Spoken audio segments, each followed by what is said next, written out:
Roughing It by Mark Twain, Chapter 24. I resolved to have a horse to ride. I had never seen such wild, free, magnificent horsemanship outside of a circus as these picturesquely clad Mexicans, Californians, and Mexicanized Americans displayed in Carson streets every day. How they rode, leaning just gently forward out of the perpendicular, easy and nonchalant, with broad slouch hat brim blown square up in front, and long riata swinging above the head. They swept through the town like the wind. The next minute they were only a sailing puff of dust on the far desert. If they trotted, they sat up gallantly and gracefully and seemed part of the horse. Did not go jiggering up and down after the silly Miss Nancy fashion of the riding schools. I had quickly learned to tell a horse from a cow and was full of anxiety to learn more. I was resolved to buy a horse. While the thought was rankling in my mind, the auctioneer came scurrying through the plaza on a black beast that had as many humps and corners on him as a dromedary and was necessarily uncomely. But he was going at 22. Horse, saddle, and bridle at $22, gentlemen. And I could hardly resist. A man whom I did not know, he turned out to be the auctioneer's brother, noticed the wistful look in my eye and observed that was a very remarkable horse to be going at such a price, and added that the saddle alone was worth the money. It was a Spanish saddle with ponderous topedaros and furnished with the ungainly sole leather covering with the unspellable name. I said I had half a notion to bid.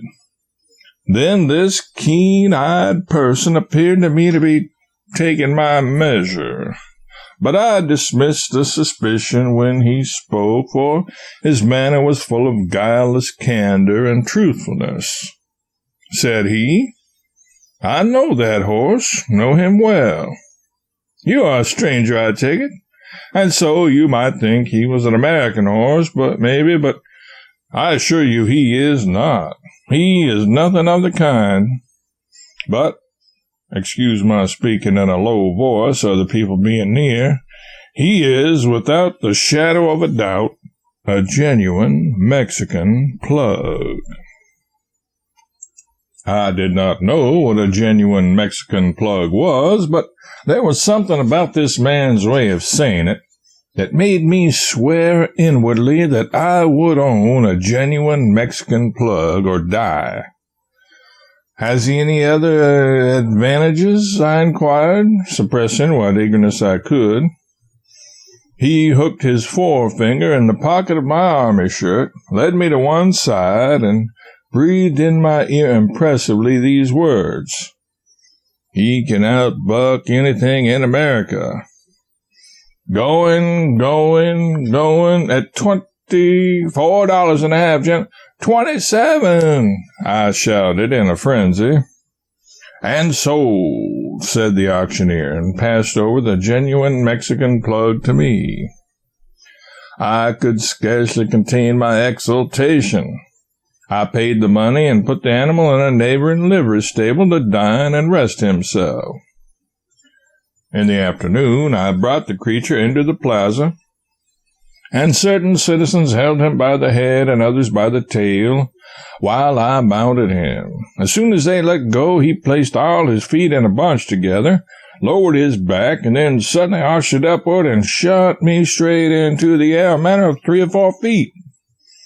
I came as straight down again, lit in the saddle, went instantly up again, came down almost on the high pommel, shot up again, and came down on the horse's neck, all in the space of 3 or 4 seconds.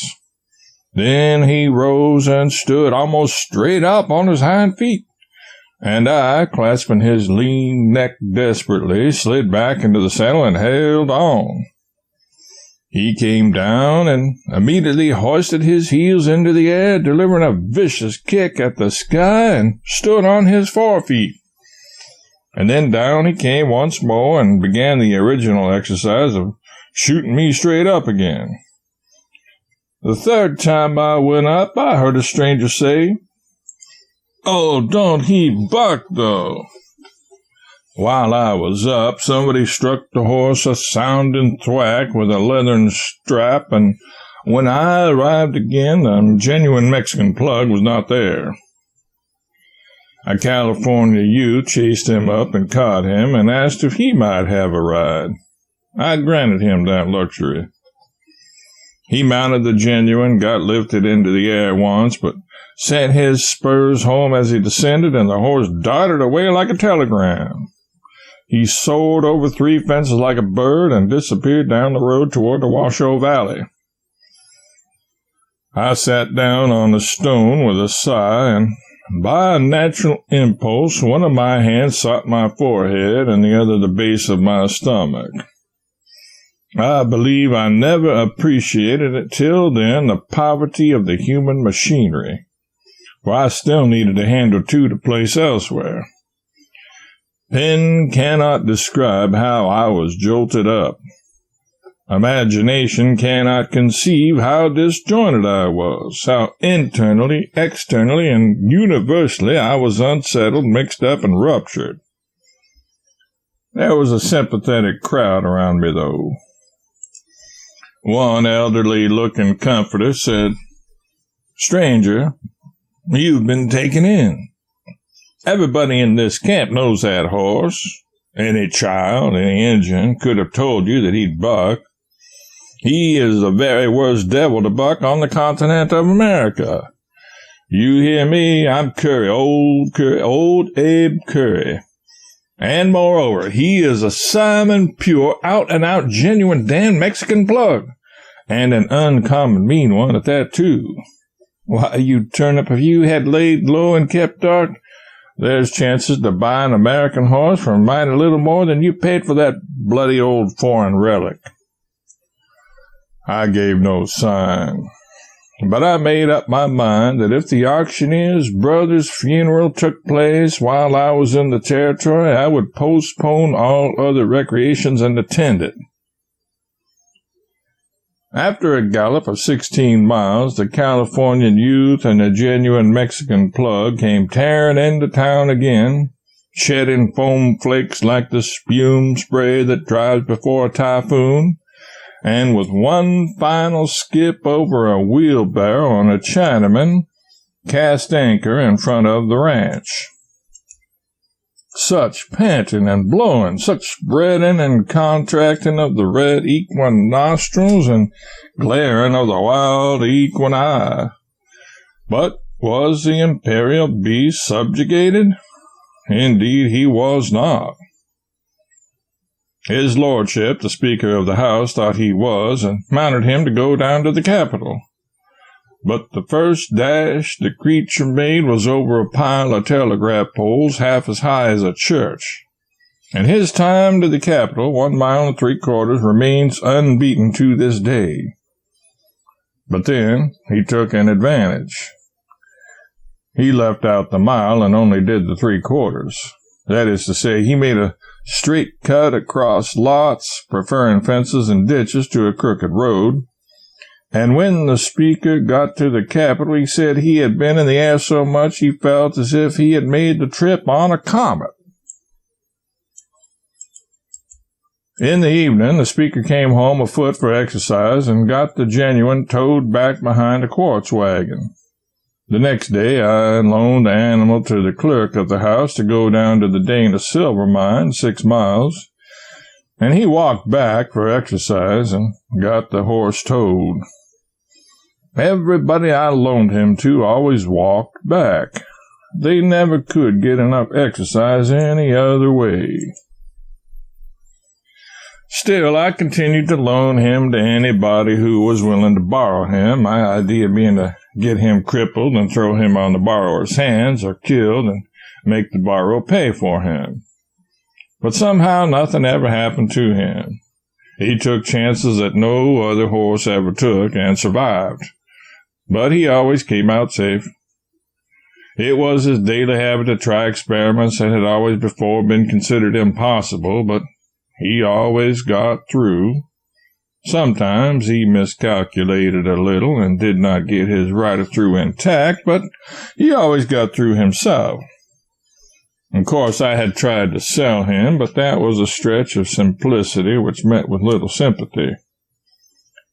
The auctioneer stormed up and down the streets on him for 4 days, dispersing the populace, interrupting business, and destroying children, and never got a bid. At least never any but the $18 one he hired a notoriously substanceless bummer to make. The people only smiled pleasantly and restrained their desire to buy if they had any. Then the auctioneer brought in his bill, and I withdrew the horse from the market. We tried to trade him off at private venue next, offering him at a sacrifice for second-hand tombstones, old iron, temperance tracts, any kind of property. But holders were stiff, and we retired from the market again.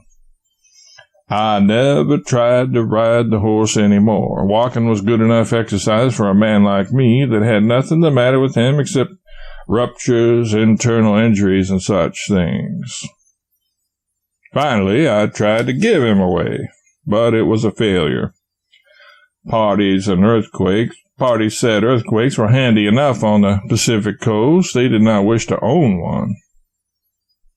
As a last resort, I offered him to the governor for the use of the brigade. His face lit up eagerly at first, but toned down again, and he said the thing would be too palpable.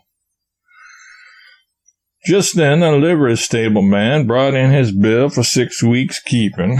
Stall room for the horse, $15. Hay for the horse, $250. The genuine Mexican plug had eaten a ton of the article, and the man said he would have eaten 100 if he had let him. I will remark here in all seriousness that the regular price of hay during that year and a part of the next was really $250 a ton. During a part of the previous year, it had sold at $500 a ton in gold, and during the winter before that, there was such scarcity of the article that in several instances small quantities had brought $800 a ton in corn. The consequence might be guessed without my telling it. People turned their stock loose to starve, and before the spring arrived, Carson and Eagle valleys were almost literally carpeted with their carcasses. Any old settler there will verify these statements. I managed to pay the livery bill, and that same day I gave the genuine Mexican plug to a passing Arkansas emigrant whom fortune delivered into my hand. If this ever meets his eye, he will doubtless remember the donation. Now, whoever has had the luck to ride a real Mexican plug will recognize the animal depicted in this chapter and hardly consider him exaggerated. But the uninitiated will feel justified in regarding his portrait as a fancy sketch, perhaps.